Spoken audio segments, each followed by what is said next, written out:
Hi, we're here today with Suresh, Data Protection Architect, and he's going to talk about NetBackup for Microsoft SQL Server best practices. Right, Suresh? Yep, thank you, Jason.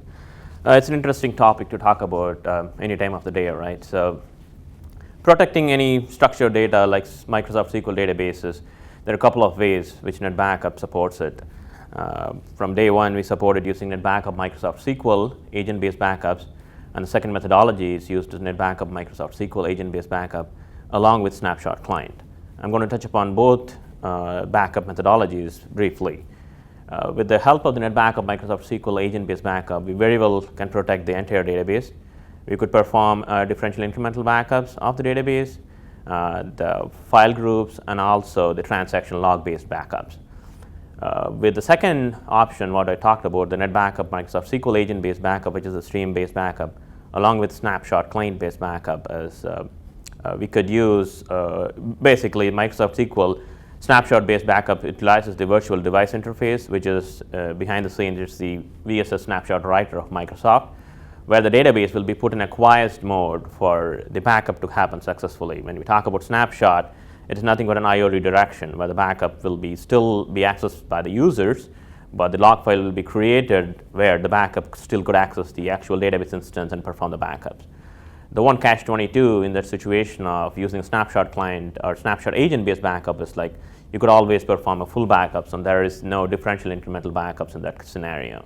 The advantage out of that kind of scenario is you could perform instant recovery using the snapshot-based backups.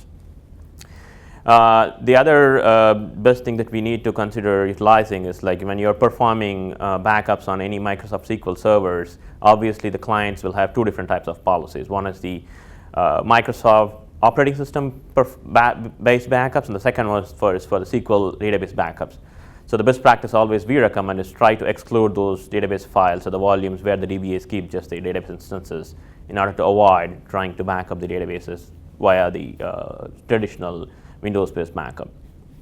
Those are the two methodologies how we protect using that backup master server software and protecting the Microsoft SQL databases.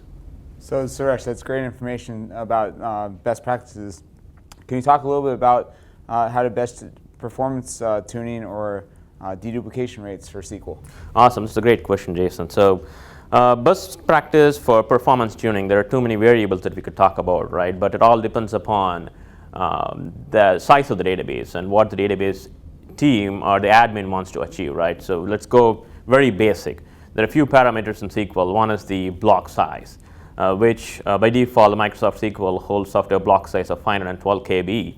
If we make sure that parameter is set appropriately, even on a backup, then the reading and writing of those database instances will be a lot better. And there's a max transfer size. And also there is another parameter which could be impacting the backup performances, like the disk read and write performance. So even before configuring or performing any backups, we need to understand how large the database is and where the database is being hosted from. There's an awesome tool provided by Veritas, which is the NetBackup performance check tool, which we can utilize to analyze the disk performance. We could create a dummy file and write it to the now dev null device to see how quicker we can write and read. That will be a benchmark to understand approximately like close to 80 to 90% of the throughput that we could achieve out of the SQL clients. In order to generate better dedupe rates, which everybody is heading towards, in order to utilize the disk efficiently and to move away from tape, there are a couple of methodologies. One is the transaction log files, which is always unique data that gets generated, which gets applied back to the database. So the deduplication rate generated out of the archive logs, the transaction logs, will be very low. So in order to achieve better deduplication rates, it's always recommended to park that in an advanced disk pool and then use SLP to park it to the deduplication disk pool. The other one is the DBAs very often perform a reorganization or defragmentation of the disk, which will completely which will drastically impact the dedupe performance.